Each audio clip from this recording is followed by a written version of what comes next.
E agora é hora dele, Ricardo Boixá, direto da Rádio Band News FM. Vai lá, Boixá. A todos também que nos acompanham em outros estados, países, regiões, planetas, galáxias. Muito obrigado também a você que está sintonizado agora no Café com Jornal. Luiz Megali, hoje Laura Ferreira fazendo as vezes de âncora do Café com Jornal. É porque chove tanto em São Paulo. É por isso. Inunda tanto por aí que pegaram a meteorologista para âncora. Isso. Você entendeu a associação? Tem uma relação direta aí. Um abraço também para o Mauro Soares, que está lá na bancada do Café com Jornal, Cristiano Blota e toda a equipe da Band News TV também, sintonizados aqui agora, simultaneamente nos estúdios da Band News FM de São Paulo. E a gente, olha, deixa eu dizer uma coisa para vocês. Ontem eu fiquei acompanhando, já durante o Jornal da Band e depois, especialmente porque os telefonemas de ouvintes para o meu celular, o 982-446611, para enlouquecer a minha amada Verusca, que diz, para que você dá o telefone no ar? Dou para me ligar, né, para me darem notícia, mas ligam de madrugada, não faz isso, você tem que fazer, meu amor. Já era, já foi, entreguei a alma aos ouvintes, a posteridade. Enfim, aí o pessoal ligando durante o Jornal da Band, tanta gente está ligando e tal, quebra-quebra numa estação de trem aqui de São Paulo, a estação Barra Funda, minha gente. Para quem não é de São Paulo, não conhece e tal, é uma estação importante, de muitas conexões ali na zona oeste de São Paulo, a maior cidade do país.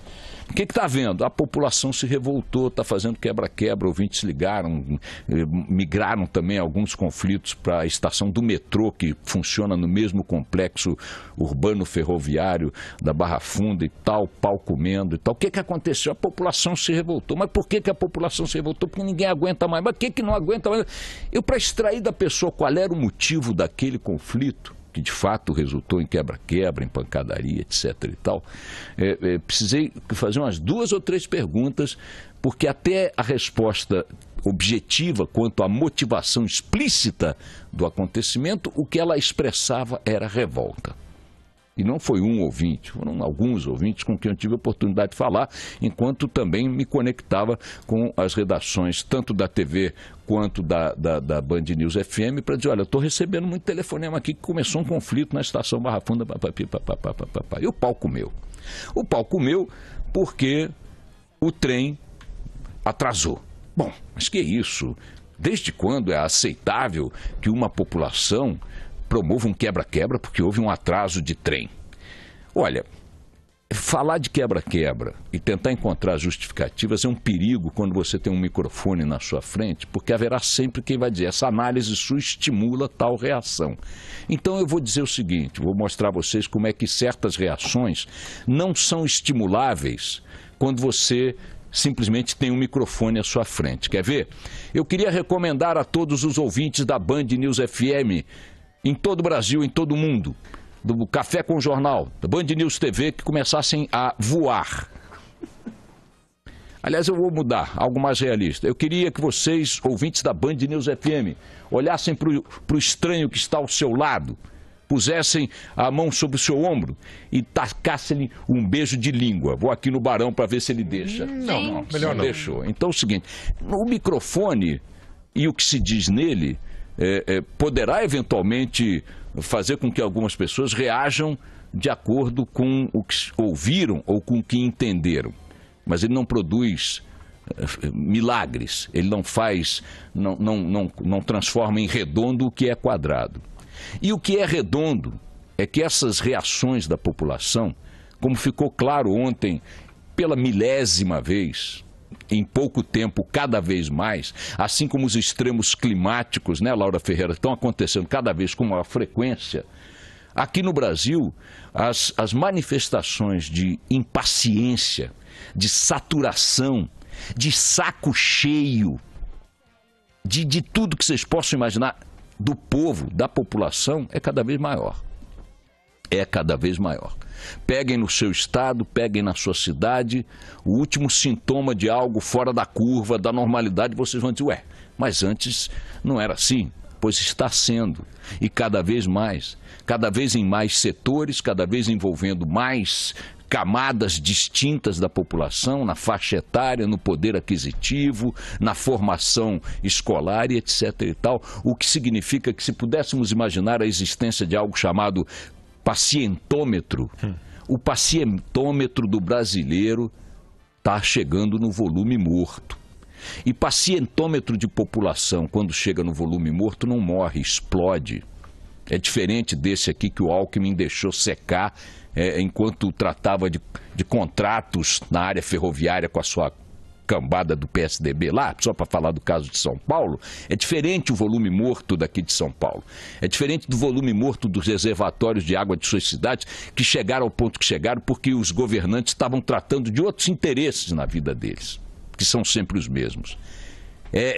Esse volume morto que o pacientômetro da população parece estar indicando se aproximar, ele é terrível para qualquer país, porque faz com que o seu povo, sua sociedade, armem seus espíritos de uma maneira constante e permanente para partir para o pau, para não reconhecer o vizinho e principalmente não reconhecer a autoridade, não reconhecer a validade das instituições. Mas antes também que alguém diga que isso é obra de um espírito vândalo que está por aí vagando, procurando saída, é bom a gente chamar atenção para alguns fatores que parecem estar brincando com essa possibilidade de que a população, num determinado momento, saia da sua normalidade, do seu autocontrole, da sua rotina produtiva, do seu pagamento de imposto e tal, para ir para o pau. Vamos lá, quais são os sintomas? Enquanto o país está nessa situação que todos estamos vendo, o que faz o Estado brasileiro e seus ilustres agentes? A Câmara dos Deputados ontem anunciou um pacote de benesses para os parlamentares, incluindo passagem para mulher de deputado, incluindo aumento de verba de gabinete, incluindo gastos não sei das quantas, etc. e tal, em pleno momento de crise assombrosa, gritante, escandalosa. Vai lá e aumenta em 150 milhões de reais as despesas da Câmara. Questionado sobre este absurdo, o presidente da Câmara diz o seguinte: não vai ter aumento não, porque eu vou lá na frente cortar alguma coisa. Cuidado com o corte, ilustre deputado Eduardo Cunha, para não atingir partes vitais. Mas não há nenhuma razão para essa população acreditar que qualquer parlamentar vá fazer qualquer coisa que prometeu, exceto aquelas que prometem seu próprio benefício ou dos seus financiadores. Então, se o senhor pretendia impor ao contribuinte brasileiro mais 150 milhões de reais de gastos para distribuí-los em benefícios aos seus colegas e ao senhor mesmo, cortasse primeiro as despesas, fizesse primeiro a economia e depois distribuísse o dinheiro economizado.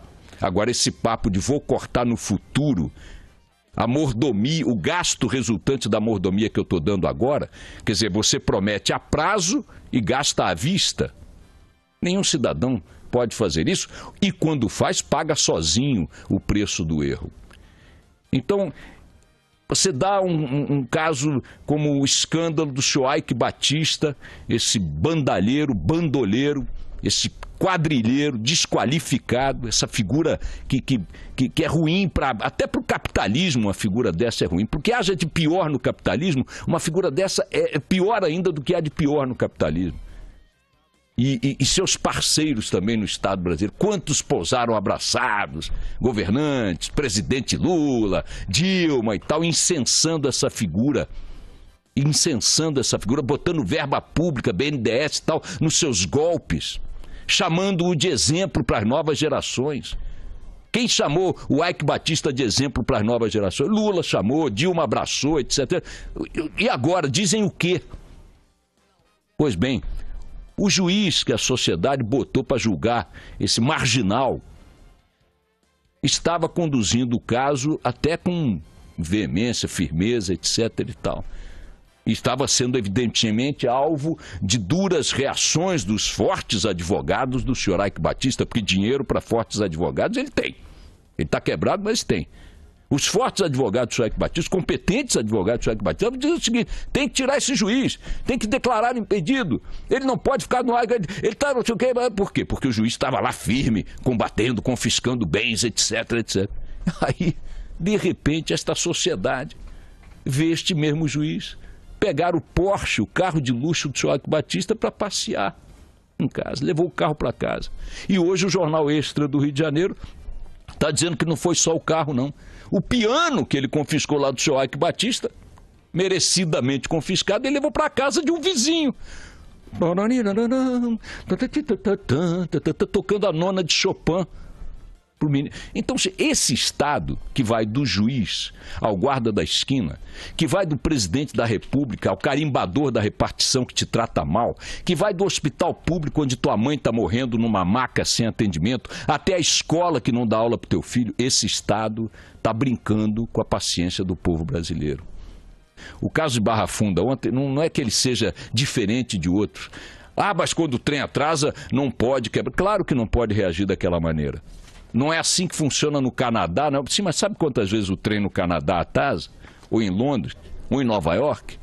Não é assim. Aqui é toda hora, é todo dia, é todo instante. E fica assim, e assim continua, e assim será, e assim foi.